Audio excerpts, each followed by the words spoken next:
Buenas noches a todos. Soy el Storyteller y estoy aquí para ayudarles a quedarse dormidos con estas historias de terror. Así que antes de empezar, asegúrense de suscribirse al canal y darle me gusta al video. Me encantaría saber de dónde son y a qué hora están viendo esto, así que déjenlo en los comentarios. Cuando estén listos, pónganse cómodos y relájense.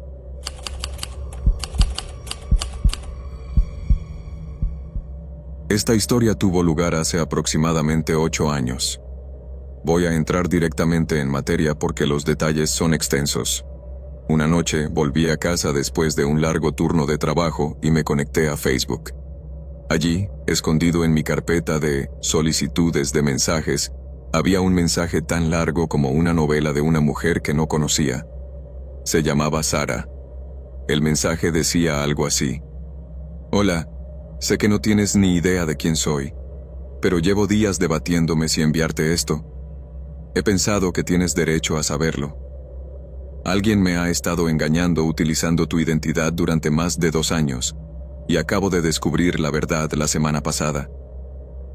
El tono de Sara era tembloroso. Me explicó que había conocido a esta persona por internet 2 años antes y que habían entablado una relación profunda e íntima a distancia. El impostor había creado un sofisticado perfil de Facebook utilizando mis fotos. Repostaban casi todas las fotos que subía, escribiendo sus propios pies de foto para que encajaran con una narrativa inventada. Incluso robaron fotos de mis obras de arte y se atribuyeron el mérito de haberlas dibujado. Fue más allá de robar mi rostro. El impostor había creado perfiles falsos de mis familiares y amigos, utilizando sus fotos reales, para que estos familiares falsos pudieran comentar las actualizaciones de estado del impostor, haciendo que el perfil pareciera legítimo y real. Aquí viene el giro que me dejó desconcertado. Yo soy un hombre cisgénero. Sin embargo, en este perfil falso, el impostor me retrataba como un hombre transgénero. Sospecho que la razón era logística. Sara y el impostor hablaban por teléfono con frecuencia. El impostor resultó ser una mujer biológica, así que para explicar su voz femenina mientras usaba mis fotos masculinas, inventó una historia en la que él era trans. Sara estaba furiosa y asustada, con razón. Estaba tratando de descubrir la verdadera identidad de la persona que la había manipulado durante 2 años. Empezó a interrogarme, haciéndome preguntas rápidas para verificar que yo era la fuente original. ¿Tu hermana se llama Emily? ¿Fuiste al Instituto Northwood? Estas eran fáciles. Cualquiera podía encontrar eso en mi biografía pública. Pero luego me preguntó: ¿tu mejor amigo se llama Mike? Eso me pareció extraño. Mike es mi mejor amigo en la vida real y salimos juntos constantemente, pero rara vez nos hacemos fotos juntos. Tengo quizás 3 fotos de nosotros en todo mi perfil, todas de hace años. Luego preguntó: ¿te adoptaron? ¿Y tus medio hermanos se llaman Leo y Grace? Eso lo confirmó todo. No soy adoptado. No tengo medio hermanos. Sabía con certeza que nunca había publicado nada sobre adopción en internet. Esto significaba que el impostor estaba mezclando mi identidad visual con una biografía completamente ficticia. Sara finalmente se enfrentó al impostor después de sospechar por qué él se negaba a chatear por video o a reunirse en persona después de 2 años. Le dio un ultimátum: muestra tu rostro o se acabó. Fue entonces cuando el impostor se derrumbó. Admitió ser un catfish y confesó que había estado utilizando la identidad de un chico del que estaba enamorada en el instituto. Sara me dio la URL del perfil falso antes de que fuera eliminado. Hice clic en él. Fue una experiencia surrealista, fuera del cuerpo. El impostor había publicado con más frecuencia que yo. Era una doble vida completamente realizada.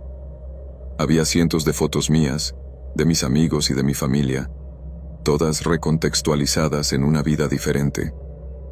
Algunos de los amigos falsos del perfil parecían ser personas reales que también habían sido engañadas. Mientras investigábamos, Sara me envió una imagen específica del perfil falso.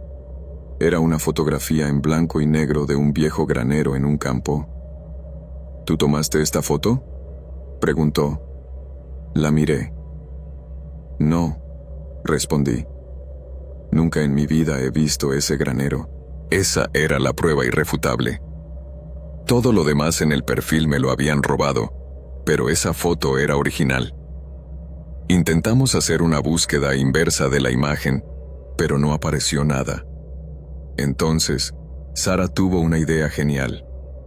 El impostor había puesto un número de teléfono falso en el perfil de Facebook. Sara tomó ese número, invirtió los dígitos y lo introdujo en Google. Apareció un teléfono fijo registrado en una dirección de mi ciudad natal. La dirección pertenecía a una chica con la que había ido al instituto. Llamémosla Hannah. Fui a mi lista de amigos. Efectivamente, Hannah y yo éramos amigos en Facebook. Me desplacé por tus fotos. Enterrada en un álbum de 2011, estaba la foto en blanco y negro del granero. Era ella. Recordaba vagamente a Hannah. Era una chica tranquila, hipster y aficionada al arte. Creo que hablé con ella 2 veces en 4 años. No tenía ni idea de quién era realmente. Dudé si enviarle un mensaje. Me sentí violado, incómodo, pero extrañamente halagado. Es una mezcla complicada de emociones. Al final, decidí dejarlo pasar. La sensación de no nos veamos era demasiado fuerte. Hablé con Sara unas cuantas veces más para ayudarla a relajarse, pero al final nos distanciamos. Ella quería dejar atrás el trauma. Años después, sigo pensando en ello. Tengo un historial de adicción y mis propias luchas con la realidad, así que, en cierto modo, entiendo el deseo de escapar. Pero me fascina que Hannah me eligiera a mí, un tipo normal con muchos demonios propios, como su vía de escape. Pasó más tiempo viviendo como yo en internet que viviendo como ella misma. No tenía ni idea de que, mientras fingía ser yo a menudo deseaba ser cualquier otra persona.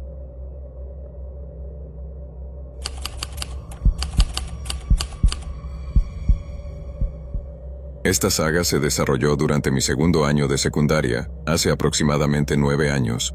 Tenía 16 años, me sentía inseguro y estaba desesperado por obtener reconocimiento.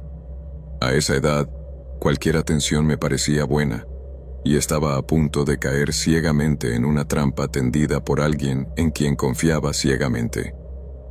Todo empezó un martes lluvioso.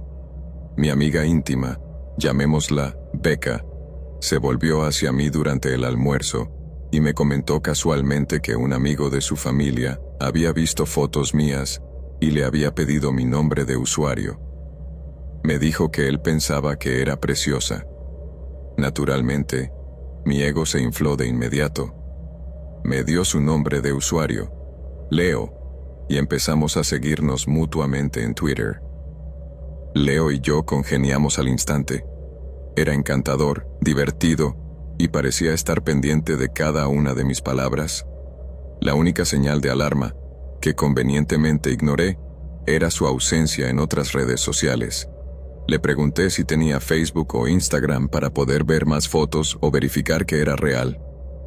Me dio una excusa vaga y dramática sobre un problema de seguridad dentro de su familia que les impedía tener cuentas en redes sociales rastreables. Lo hizo parecer misterioso, casi como un programa de protección de testigos, lo que solo lo hizo más intrigante para mi cerebro adolescente. Leo no actuaba solo, sino que venía acompañado de un elenco de personajes. Afirmaba formar parte de una familia numerosa con 5 o 6 hermanos.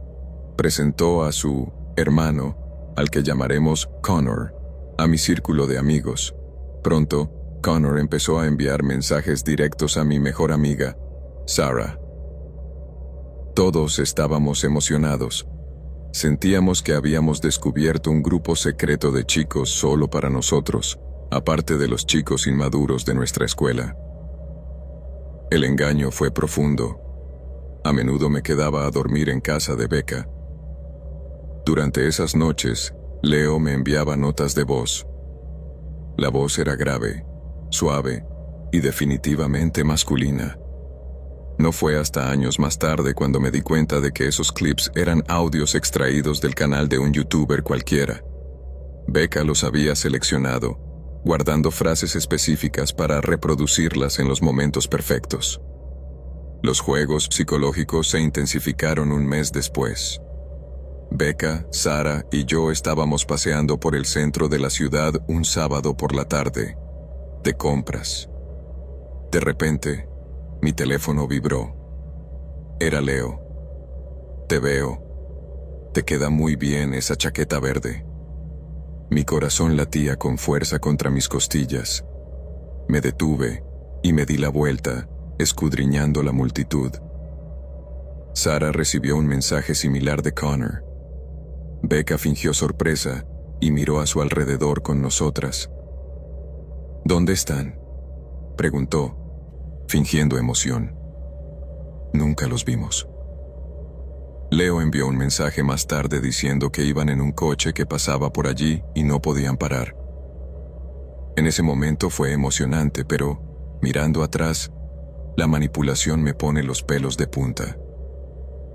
Becca estaba justo a mi lado, viéndome buscar frenéticamente a un fantasma que ella había inventado. Finalmente, la duda comenzó a apoderarse de mí. La excusa del problema de seguridad se estaba agotando. No enviaban fotos espontáneas, no hacían videollamadas, y la conexión perdida en la ciudad parecía demasiado conveniente. Sara y yo comenzamos a susurrar sobre lo extraño que era todo. ¿De dónde venían realmente estos chicos? ¿Por qué Becca nunca había mencionado antes a esta gran familia? Decidimos dar marcha atrás. Dejamos de responder al instante. Empezamos a ignorar los mensajes para centrarnos en nuestras vidas reales. Fue entonces cuando la historia dio un giro trágico. Un par de semanas después de nuestro silencio, Becca llegó al colegio con aspecto devastado. Temblaba, al borde de las lágrimas. Nos contó que Leo, Connor y toda su familia habían sufrido un horrible accidente de coche. Era grave, de vida o muerte. Me invadió la culpa. Me sentí fatal por haber ignorado a Leo. Supuse que mi escepticismo había estado fuera de lugar. Becca estaba tan angustiada que tuvo que salir de clase. La seguí al pasillo para consolarla. Estaba sentada en un banco, con la cabeza entre las manos, sollozando. También tecleaba frenéticamente en su teléfono. «Lo siento mucho, Becca», le dije, sentándome a su lado. «¿Hay alguna noticia?». No respondió, solo siguió escribiendo furiosamente, con los pulgares moviéndose rápidamente sobre la pantalla. Ping. Mi teléfono, que estaba en mi regazo, se iluminó con una notificación. Era un mensaje de Leo. Becca dejó de escribir. Miré el mensaje. Luego miré a Becca. Se secó los ojos y volvió a escribir. Ping. Otro mensaje de Leo apareció en mi pantalla justo en el momento en que Becca pulsó enviar. Ping. Ping. Lo comprendí. La comprensión me golpeó con fuerza física. Observé sus pulgares.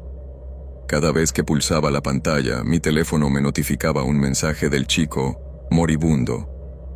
Me levanté y me alejé de ella. No dije nada. No podía. La traición era demasiado confusa como para expresarla con palabras. Volví al salón de clases y se lo conté a Sara. Las dos estábamos en shock. No la confrontamos en un gran enfrentamiento dramático. Simplemente dejamos de hacerlo. Dejamos de hablar con los chicos falsos y dejamos de hablar con Becca. La dejamos de lado. Había engañado a sus mejores amigas, coqueteando con nosotras, haciéndonos sentir especiales y construyendo elaboradas mentiras sobre accidentes de coche y amenazas de seguridad solo para controlarnos. Nunca obtuvimos una explicación real, pero no la necesitábamos. Hasta el día de hoy, me persigue el recuerdo de ella llorando por un accidente de coche falso mientras me enviaba mensajes de texto como si fuera la víctima. Es un nivel de manipulación que espero no volver a encontrar nunca más.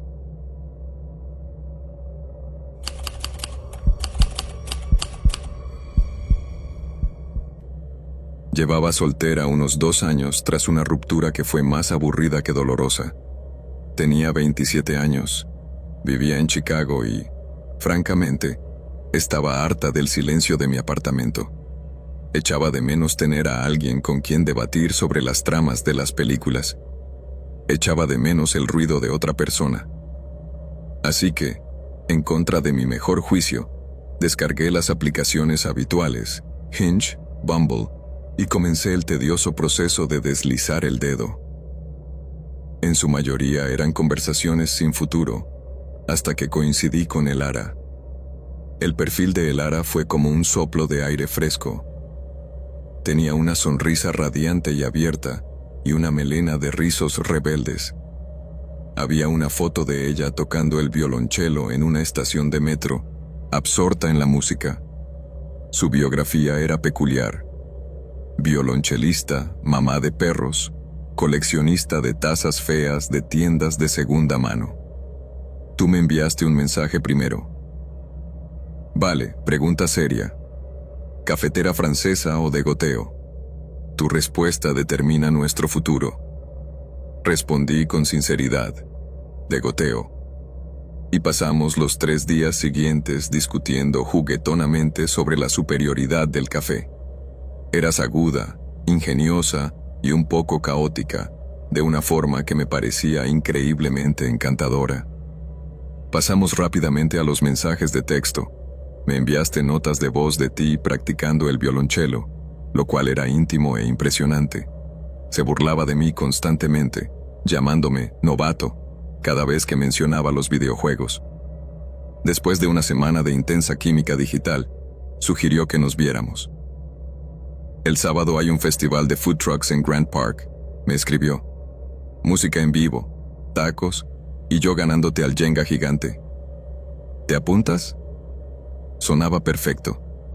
Ese sábado pasé demasiado tiempo planchando una camisa de botones, pero alrededor de las 3 de la tarde, mi teléfono vibró.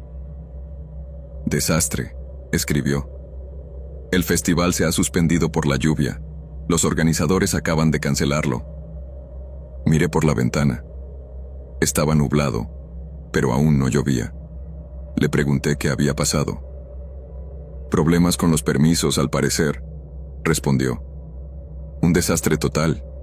Pero deberías venir de todos modos. Tengo vino, tengo una Nintendo Switch y hago una pizza casera buenísima. Dudé. Siempre había preferido quedar en un lugar público para la primera cita, pero habíamos estado hablando sin parar. Sentía que la conocía, y sinceramente, tenía muchas ganas de verla. Claro, le respondí. Vivía en un edificio sin ascensor en Wicker Park, justo encima de una panadería que hacía que toda la manzana oliera a levadura y azúcar. Subí las estrechas escaleras con un nudo en el estómago. Abrió la puerta antes de que pudiera llamar. Era exactamente igual que en las fotos, los mismos rizos, la misma sonrisa, con una camiseta que decía, «Mi perro es mi alma gemela». Me abrazó inmediatamente, con calidez y familiaridad. Su departamento era acogedor, lleno de libros y plantas en macetas desiguales. Había una gran cama para perros en una esquina, pero estaba vacía. «El perro está en casa de mi mamá», explicó, al ver que lo miraba. Nos sirvió vino, puso música jazz y nos sentamos en el sofá a charlar durante horas. Fue muy fácil.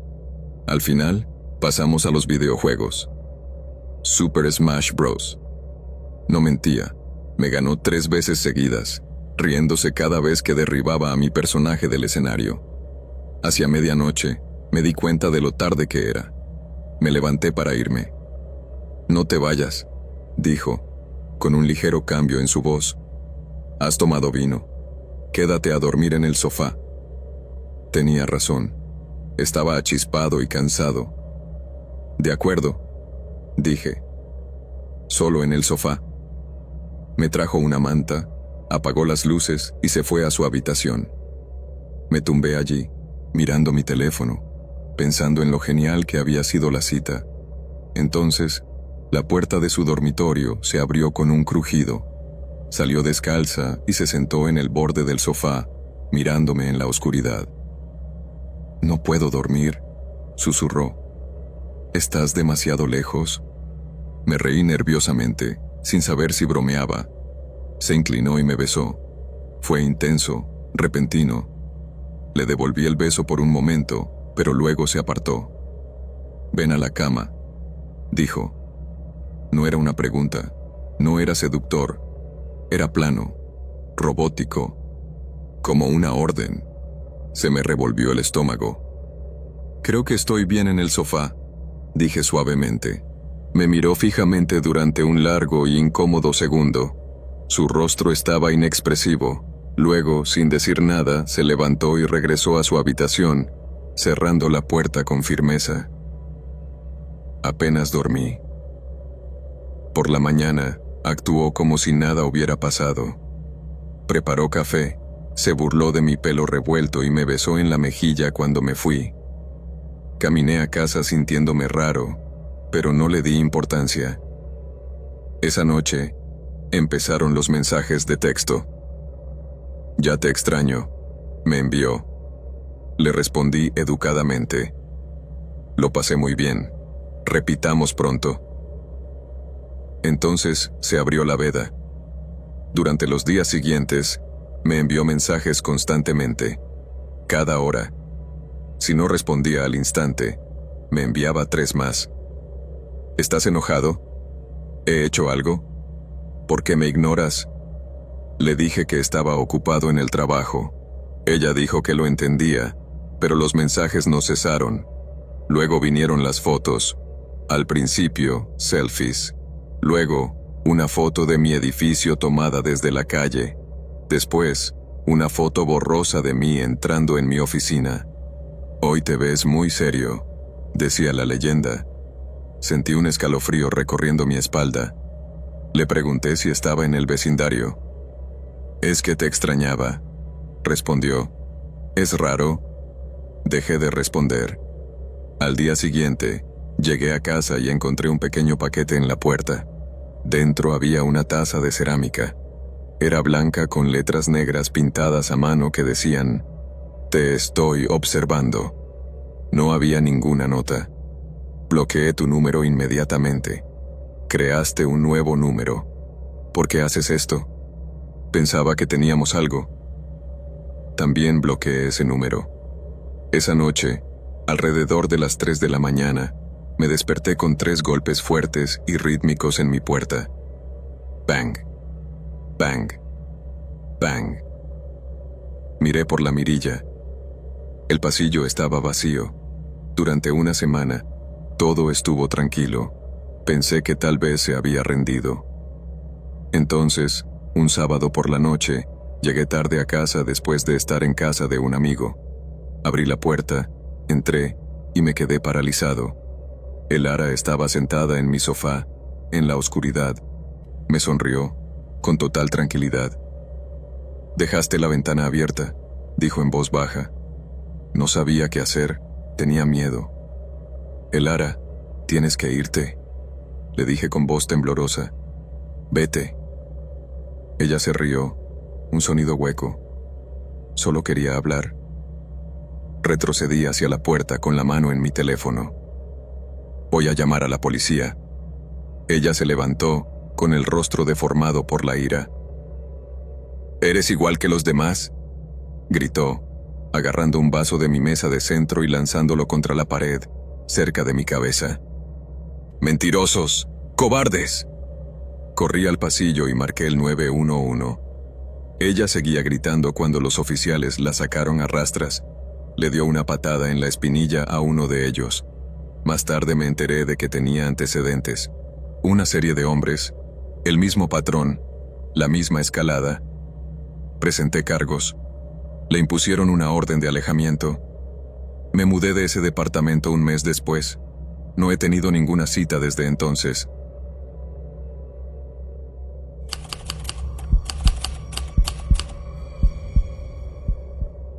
Esto ocurrió cuando tenía 21 años y trabajaba en el turno de noche en un Burger Barn, en un húmedo suburbio de Ohio.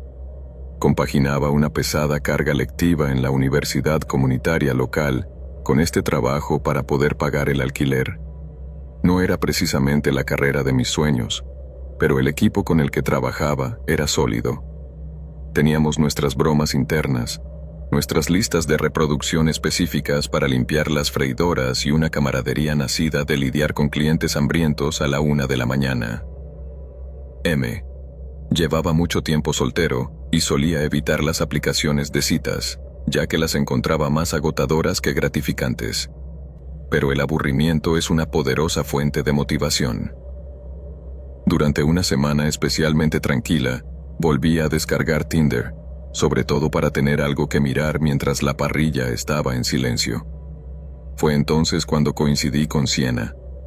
El perfil de Sienna era impecablemente genial. Tenía 24 años, el pelo rubio platino cortado en un bob marcado y una estética que gritaba, estudiante de arte. En su biografía mencionaba su amor por la exploración urbana, el café frío y las conversaciones que te mantienen despierto por la noche. Te envié un mensaje alrededor de las 2 de la mañana, haciendo una broma autocrítica sobre cómo la única exploración que estaba haciendo era navegar por el misterio de la freidora. Respondiste al instante. Me conquistaste con la grasa de la freidora. Bromeaste. Rápidamente entablamos una buena conversación. Ella era simpática, coqueta, y me hizo una cantidad sorprendente de preguntas sobre mi trabajo. No se limitaba a ¿cómo te ha ido el día?, sino que era muy específica. ¿Siempre cierras? ¿En qué local trabajas? ¿Descansas en el coche o en el vestíbulo? En ese momento, lo achacaba a que era una persona curiosa, o quizá solo quería entablar conversación. Le dije que trabajaba en el turno de 4 de la tarde. M a cierre, y ella amenazó en broma con pasar por allí y criticar mis habilidades para dar la vuelta a las hamburguesas. Me reí, sin darle nunca la dirección específica de mi tienda. Había al menos 6 Burger Barns en el condado, así que supuse que era lo suficientemente anónimo. Unas noches más tarde, un viernes lluvioso, estaba atendiendo el teléfono. Reinaba un silencio sepulcral, solo se oía el zumbido de la ventilación y la lluvia golpeando el techo. Alrededor de las 10:45 de la tarde, mi teléfono vibró en mi bolsillo. Era un mensaje de Sienna. Hola, ¿trabajando duro o apenas trabajando? Le respondí, solo fregando las encimeras, el glamour nunca termina. Ella me envió un emoji sonriente. Quizás vaya a rescatarte. Sonreí, pensando que solo estaba coqueteando desde la comodidad de su cama. 10 minutos más tarde, un Jeep Cherokee gris oscuro se detuvo en el carril del servicio de autoservicio. Puse el piloto automático. Bienvenido a Burger Barn. Adelante cuando esté listo.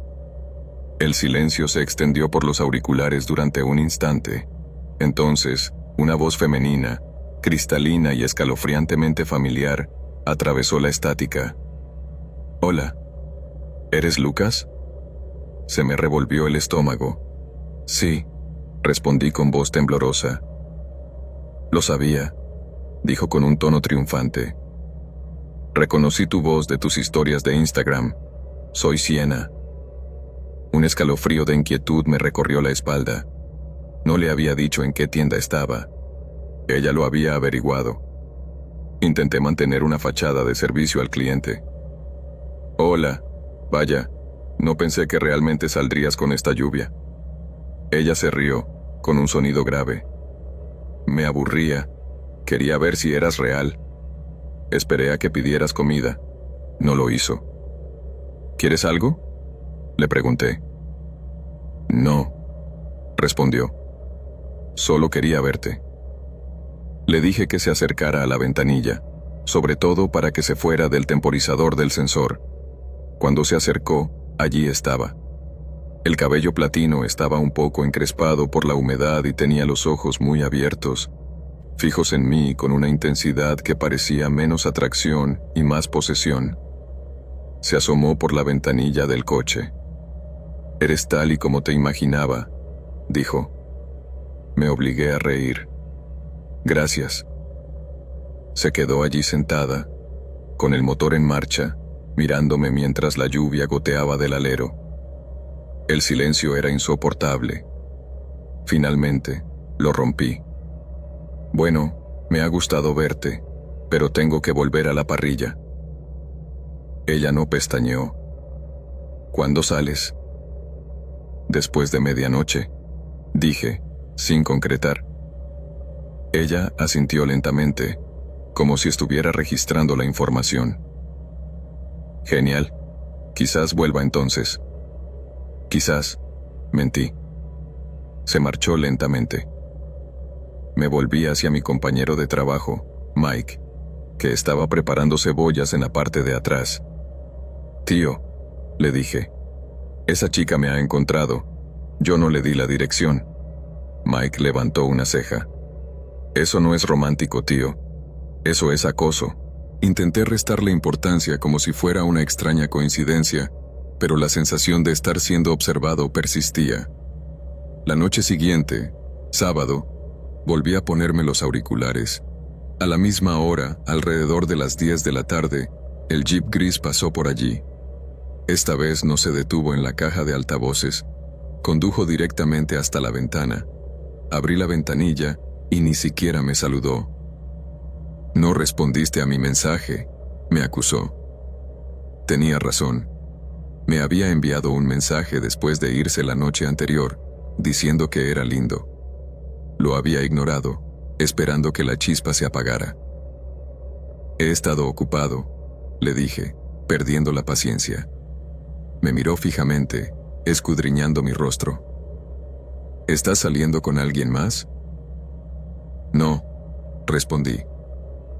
«Solo estoy trabajando. Mira, no puedo hablar si no vas a pedir nada». Ella entrecerró los ojos. «No deberías mentir a la gente, Lucas. Es de mala educación». Luego se marchó a toda velocidad. El tercer día, domingo, ella fue más allá. No utilizó el servicio de autoservicio. Aparcó y entró en el vestíbulo. El comedor estaba vacío. Levanté la vista de la caja registradora y la vi de pie junto a la estación de condimentos, mirándome. Se acercó al mostrador y pidió un vaso de agua. Se lo entregué, con la mano ligeramente temblorosa. No se fue. Se sentó en la mesa de la esquina, la que tenía vista directa al mostrador, y se quedó allí sentada. No miraste tu teléfono. No bebiste el agua. Solo me observabas. Le envié un mensaje de texto a mi jefa, Sara, que estaba en la oficina. Código rojo. La acosadora está en el vestíbulo. Sara salió, echó un vistazo a Siena y suspiró. ¿Es la tercera vez esta semana? Asentí con la cabeza. Sara se acercó a la mesa. Señorita, ¿todo bien? ¿Puedo traerte algo más? Siena sonrió, con una expresión dulce y vacía. No, gracias. Solo estoy esperando a una amiga. Se quedó 20 minutos antes de marcharse por fin. La bloqueé en Tinder inmediatamente. Al día siguiente, regresó. Pasó por el drive-thru, se detuvo en la ventanilla, me miró fijamente durante 30 segundos sin decir nada y luego se marchó. Parecía como si estuviera probando los límites, viendo cuánta presión podía ejercer. Finalmente, Sara se hartó. Cuando Siena entró de nuevo en el vestíbulo el martes, Sara la interceptó en la puerta. «Tienes que irte», le dijo Sara con firmeza. «Estás merodeando y acosando a mi personal». A menos que pidas comida y te la comas, no puedes estar aquí. Sienna se mostró ofendida, como si fuéramos nosotros los que estuviéramos siendo irrazonables. No tienes por qué ponerte tan chida, espetó. Solo estoy viendo a mi amigo. No es tu amigo, dijo Sara. Sal. Sienna me miró con odio por última vez. Luego se dio la vuelta y salió furiosa. Más tarde esa noche, revisé mi carpeta de mensajes bloqueados. No había nada, pero cuando revisé Tinder, su perfil había desaparecido. Lo había borrado o me había bloqueado a mí también. Era como si nunca hubiera existido. Pero sigo mirando por encima del hombro cuando camino hacia mi auto después de terminar mi turno. Todavía recuerdo la mirada en tus ojos, la arrogancia, la certeza de que tenías derecho a mí simplemente porque habíamos coincidido en una pantalla.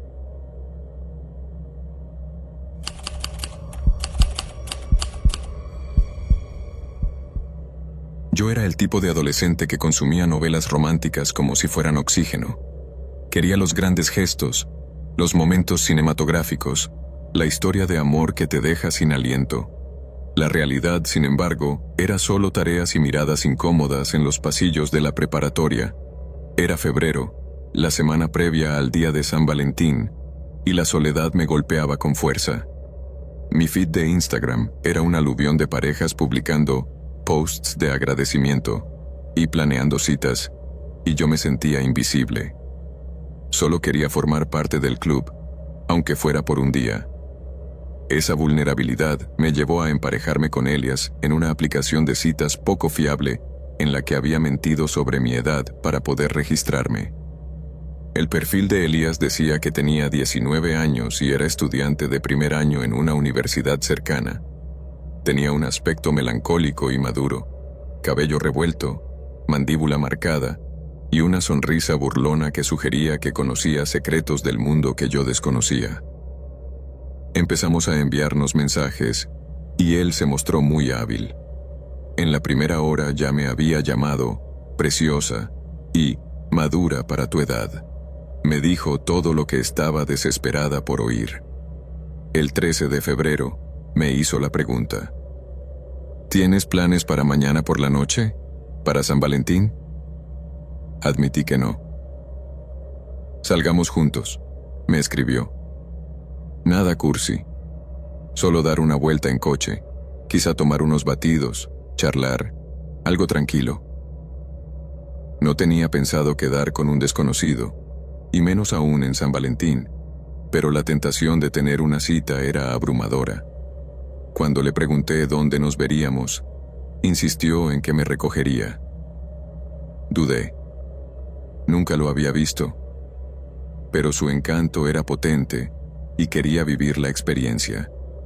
Acepté. Les dije a mis papás que iba al cine con una amiga, una mentira que me dejó un mal sabor de boca. Me arreglé. Vaqueros, un bonito suéter, perfume, para intentar parecer de 19 años. Me envió un mensaje cuando llegó. Salí al frío aire nocturno y vi una camioneta marrón oxidada parada en la acera. Las ventanas eran de color oscuro. La puerta del pasajero se atascó cuando intenté abrirla. Tuviste que inclinarte y empujarla desde dentro para abrirla. Cuando me senté en el asiento, dos cosas me llamaron la atención. En primer lugar, Elias definitivamente no tenía 19 años. Parecía más bien de 24 o 25, con la piel más áspera y los ojos cansados. En segundo lugar, el coche olía fatal, una mezcla de cigarrillos rancios y algo metálico, como cobre o monedas viejas. Sonreí y te saludé, tratando de ignorar las alarmas que empezaban a sonar en mi cabeza. Tú solo asintiste con la cabeza. Pusiste el coche en marcha y arrancaste. Esperé a que nos dirigiéramos hacia el centro de la ciudad, donde estaban los restaurantes y las heladerías. En cambio, giraste a la izquierda, en dirección a las afueras. ¿A dónde vamos?, pregunté, tratando de parecer despreocupada. Solo es un desvío, murmuró. Quiero enseñarte un sitio chulo primero. Intenté mantener la conversación, preguntándote por tus clases, tus gustos musicales, cualquier cosa para llenar el silencio. Apenas respondías. No dejabas de mirar por el retrovisor y de echar un vistazo a tu teléfono, y tu actitud pasó de ser la del chico encantador de la aplicación a la de alguien frío y distraído. Las casas se fueron espaciando. Las farolas desaparecieron. Nos adentrábamos en la oscuridad de los terrenos rurales, sin urbanizar a las afueras de la ciudad. «Elias, ¿podemos ir a comer?», pregunté, con voz tensa. No respondió. Giró por un camino de tierra que conducía a una obra de una nueva urbanización que había sido abandonada durante el invierno. Solo había esqueletos de casas y montones de tierra. Apagó el motor. El silencio era ensordecedor. «Pensé que podríamos pasar el rato aquí», dijo, volviéndose para mirarme. No había calidez en sus ojos. «Eres muy bonita, ni siquiera lo sabes». Me reí, un sonido agudo y aterrado. «Gracias, pero realmente quiero irme a casa. Por favor, llévame a casa». Suspiró, con aire molesto, como si yo fuera una niña que se negaba a comer sus verduras. «¿Por qué te comportas así? Pensaba que eras guay, no como las demás chicas». Busqué mi teléfono. No había cobertura. Solo el icono de sin señal, burlándose de mí en la esquina. Se inclinó hacia mí. El olor del coche era sofocante. Sabía que no podía luchar físicamente contra él. Tenía que hacer que quisiera deshacerse de mí. Mi mente buscó una excusa, algo que lo repeliera al instante. «Tengo el periodo», solté de repente. Él parpadeó confundido. «¿Qué?» «Tengo el periodo», repetí, haciendo que mi voz sonara temblorosa y enferma. «Y muy mal. Tengo calambres. Siento que voy a vomitar. Creo que estoy manchando. Necesito irme a casa ahora mismo». Su expresión cambió al instante de depredadora a disgustada. El romanticismo de la chica guay se hizo añicos ante la realidad de la biología. Murmuró una palabrota y se echó hacia atrás en su asiento. «¡Qué asco!», susurró. Arrancó el coche. El viaje de vuelta fue silencioso y tenso. Mantuve la mano en la manija de la puerta todo el tiempo, lista para saltar si reducía la velocidad. Cuando nos acercamos a las afueras de la ciudad, vi una vieja estación de tren cerrada que todavía tenía el estacionamiento iluminado. «Déjame ahí», dije. «Mi amiga vendrá a recogerme». No discutió. Se detuvo, salté del auto y cerré la puerta de un portazo. No esperó. Se alejó a toda velocidad en la noche. Me quedé bajo la luz halógena parpadeante y llamé a mi mejor amiga, Natalie. Ella respondió y yo me derrumbé. «Ven a buscarme», le dije entre sollozos. «Por favor, ven a buscarme». Le conté todo durante el trayecto a casa, temblando en el asiento del copiloto. Nunca volví a ver a Elías. Me eliminó y borró su perfil antes de que yo llegara a casa. No pude denunciarlo porque no sabía tu apellido ni si Elías era siquiera real. Pasé mucho tiempo culpándome por haber subido a ese coche. Pero ahora sé que el único culpable era ese hombre adulto que intentó aprovecharse de una adolescente solitaria el día de San Valentín. Lo único que me salvó fue una mentira sobre mi periodo. Y sinceramente, fue la mejor mentira que he dicho nunca.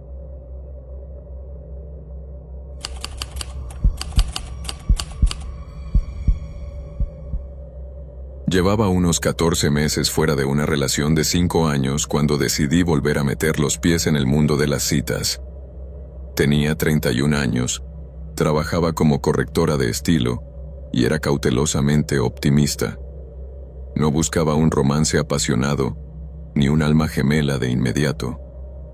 Solo quería conocer a alguien que entendiera que no siempre era necesario llenar los silencios. Establecí mis preferencias de edad estrictamente en personas de entre veintitantos y treinta y pocos años porque, francamente, no tenía paciencia para las dinámicas de poder o las diferencias en la etapa de la vida que conllevan las diferencias de edad significativas. Fue entonces cuando coincidí con Harper. Su perfil decía que tenía 27 años. Su biografía era una mezcla caótica de intelecto y absurdo, impulsada por el café helado y el miedo existencial. Probablemente, psicoanalizaré tu estantería. Sus fotos eran granuladas y artísticas, una en la que aparecía riendo en una cabina de fotos vintage, otra en la que estaba oculta por una pila de libros y una selfie en el espejo en la que llevaba una camiseta descolorida de Joy Division que yo mismo tenía. Ella me envió el primer mensaje.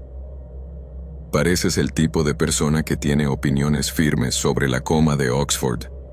Me reía a carcajadas en mi apartamento vacío. No se equivocaba. Nuestra conversación fluyó con naturalidad desde el principio. Harper era aguda, sarcástica, y tenía un sentido del humor extrañamente específico que se parecía al mío. Pasamos una semana enviándonos mensajes sobre todo, desde nuestras películas favoritas traumáticas de la infancia hasta las ventajas de varios tatuajes horribles que queríamos pero que nunca nos haríamos. Era atractiva de una manera que parecía poco común. Decidimos conocernos en persona después de 10 días. Ella vivía en una ciudad universitaria a unos 40 minutos de distancia, así que acordamos encontrarnos en una cafetería a medio camino entre nosotros.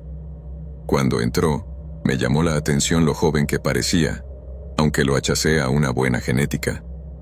Era más bajita de lo que esperaba, con el pelo teñido de plata y el esmalte de uñas negro descascarillado. Tenía una energía nerviosa y frenética. Golpeaba el suelo con el pie. Miraba su teléfono, que me resultaba entrañable en lugar de molesta. Nos sentamos en la terraza durante casi 3 horas. Me habló de una novela gráfica que estaba ilustrando, y yo le conté la vez que me despidieron de una panadería por comerme el inventario. Se rió tanto que casi se atraganta con su café con leche. Me pareció real. Sentí que había química. Esa noche, mi teléfono se iluminó con un mensaje de texto. Me gustas. Sé que es atrevido, pero odio los juegos. Me gustas de verdad. Sonreí al mirar la pantalla. Tú también me gustas, Harper. Nos vimos constantemente durante las 3 semanas siguientes. Fue un torbellino de listas de reproducción compartidas, mensajes de voz a altas horas de la noche y profundas inmersiones en nuestro pasado. Hablamos de traumas familiares, miedos profesionales, las cosas que nos mantenían despiertos a las 3 de la madrugada. Se sentía íntimo y profundo, como si nos conociéramos desde hacía años. Luego llegó la noche de cine.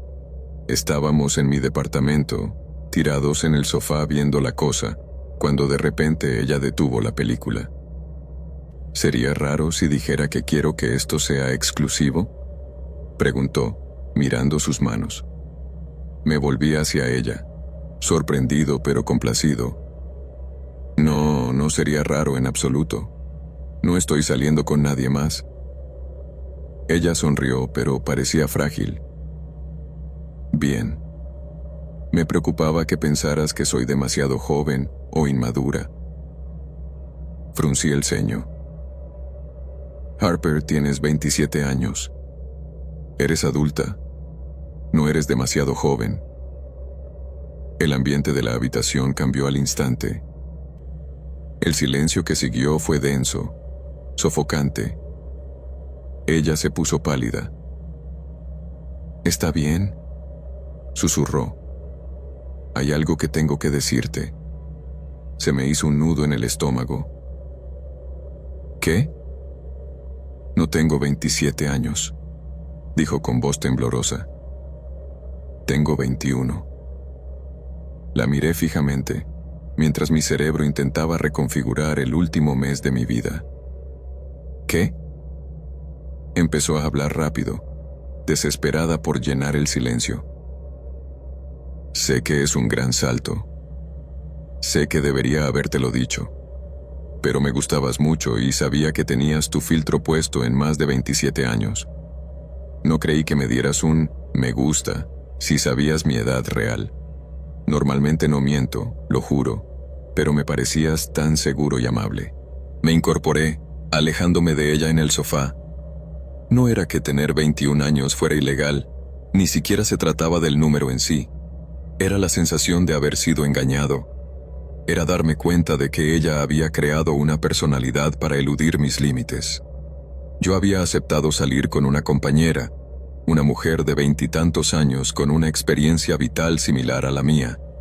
No había aceptado salir con una estudiante universitaria que apenas había salido de la adolescencia. ¿Por qué?, pregunté, sintiendo cómo me invadía una fría ira. Porque la gente te menosprecia cuando eres joven, argumentó, con lágrimas en los ojos.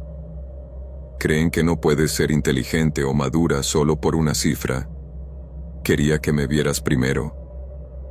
Me mentiste, dije secamente. Durante un mes. Cada vez que hablábamos de nuestras generaciones o de nuestro pasado, me mentías. Ella bajó la mirada. Lo sé. Lo siento. Le pedí que se fuera. Lloró, pero se fue. A la mañana siguiente, recibí un mensaje de texto tan largo como una novela. Era un manifiesto de disculpas, mezclado con una defensa de su madurez, que terminaba con una súplica de que nuestra conexión era cósmica y no debía desperdiciarse por un error administrativo. No respondí.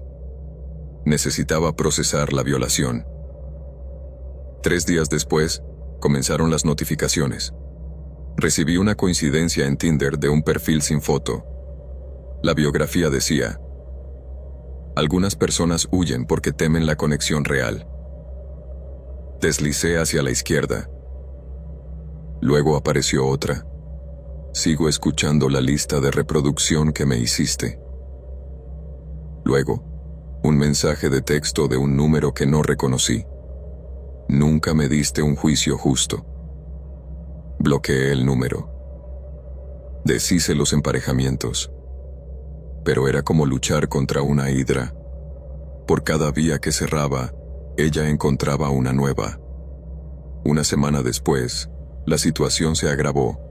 Estaba comprando comida un martes por la noche, ocupándome de mis asuntos. Cuando llegué a mi coche, mi teléfono vibró. Número desconocido. Te vi en el pasillo de la pasta. Parecías cansada. ¿Por qué no me saludaste? Dejé caer las bolsas de la compra. Me di la vuelta, escudriñando el estacionamiento, con el corazón latiéndome con fuerza contra las costillas. No le había dicho a nadie que iba a la tienda. No lo había publicado. Ella me estaba siguiendo físicamente. Conduje a casa dando vueltas al azar, mirando constantemente por el espejo retrovisor. Cerré la puerta con llave y bajé las persianas.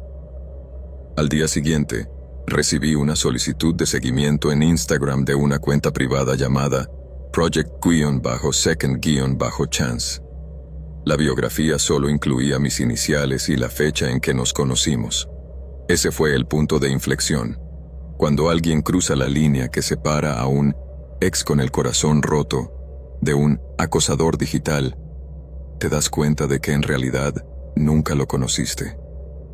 Me volví loca. Borré mis aplicaciones de citas. Desactivé mi Instagram y mi Twitter. Fui a la tienda de mi operador y cambié mi número de teléfono. Les dije a mis amigos que no me etiquetaran en nada. El acoso no cesó de inmediato. Lo último que recibí fue un mensaje de voz en mi línea del trabajo, un número que creía seguro. Eran solo 10 segundos de respiración agitada y una voz suave y llorosa que decía: lo prometiste. Lo borré. Bloqueé el número. Han pasado 14 meses. No la he vuelto a ver desde entonces.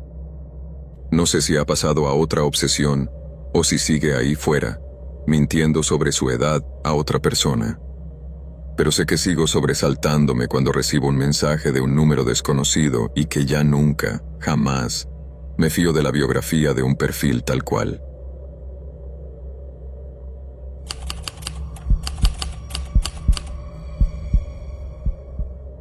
Todo empezó de forma inocente, como siempre ocurre con estas cosas. Conecté con una mujer llamada Elena una húmeda noche de martes de julio. Su perfil era minimalista. 3 fotos, una haciendo senderismo, otra con un perro rescatado y un retrato en blanco y negro, y una biografía que decía: Bourbon, libros y honestidad brutal. Era hermosa, de una forma llamativa y severa. Ojos oscuros, mandíbula afilada y una expresión que sugería que estaba analizando constantemente la habitación. Intercambiamos mensajes durante 3 días y la conversación fue refrescantemente libre de trivialidades. Elena no preguntó: ¿cómo estuvo tu fin de semana? Preguntó: ¿cuál es el miedo que no puedes superar? Y ¿cuándo fue la última vez que te sentiste verdaderamente visto? Recuerdo haber pensado: o esta mujer es terapeuta o está tratando de acelerar la intimidad emocional. Me intrigó. Quedamos en cenar juntos ese sábado. Ella eligió el lugar, un restaurante italiano antiguo y con poca luz, escondido en un centro comercial, entre una tintorería y una tienda de cigarrillos electrónicos. Era el tipo de lugar con reservados de vinilo rojo y meseros con smoking que llevaban allí desde 1980. Cuando entró, el ambiente de la sala pareció cambiar. Llevaba un sencillo suéter verde y vaqueros, pero se movía con una presencia imponente y magnética. Nos sentamos, pedimos vino, y la conversación fluyó. Intercambiamos historias de guerra sobre citas desastrosas. La suya tenía que ver con un hombre que llevó a su madre, la mía con una mujer que pasó 40 minutos explicando por qué el alunizaje era falso. Cuando llegó el tiramisú me sentía bien, relajado, incluso esperanzado. Entonces, el ambiente se rompió. Estábamos esperando la cuenta cuando un hombre se acercó a nuestra mesa. Era alto, demacrado, con la cabeza rapada y una sudadera gris con capucha que parecía demasiado pesada para el calor del verano. Al principio no dijo nada. Se quedó allí de pie, inclinado sobre la mesa, mirando fijamente a Elena. Elena palideció. Su mano se detuvo a mitad de camino hacia la copa de vino. «Hola, Travis», susurró. «Hola, nena», dijo él.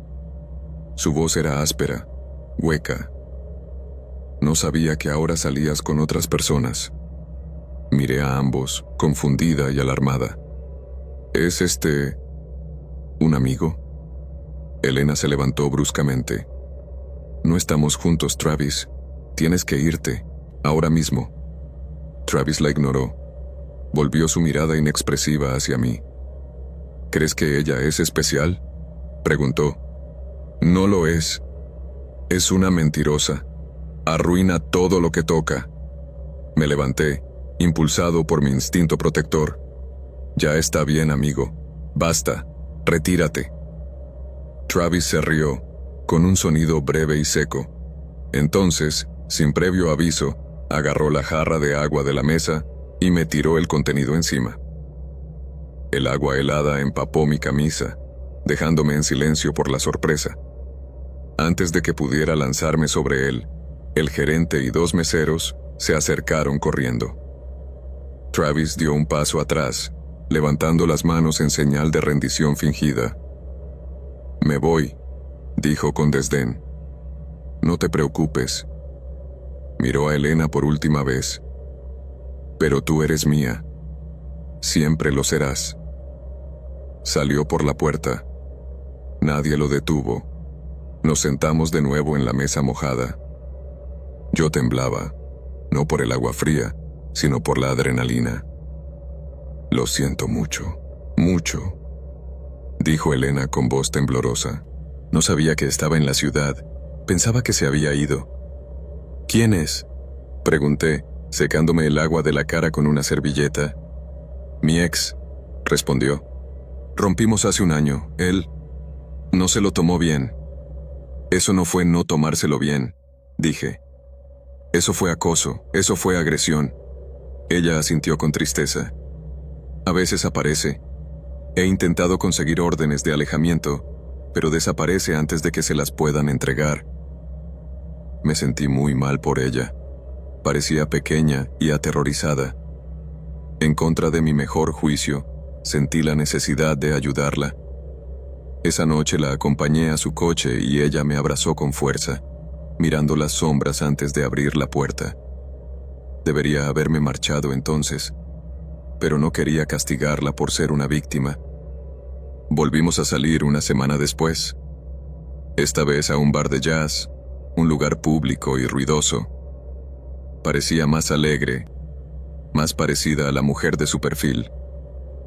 Volvió a disculparse por Travis, diciendo que se negaba a dejar que él controlara su vida a través del miedo.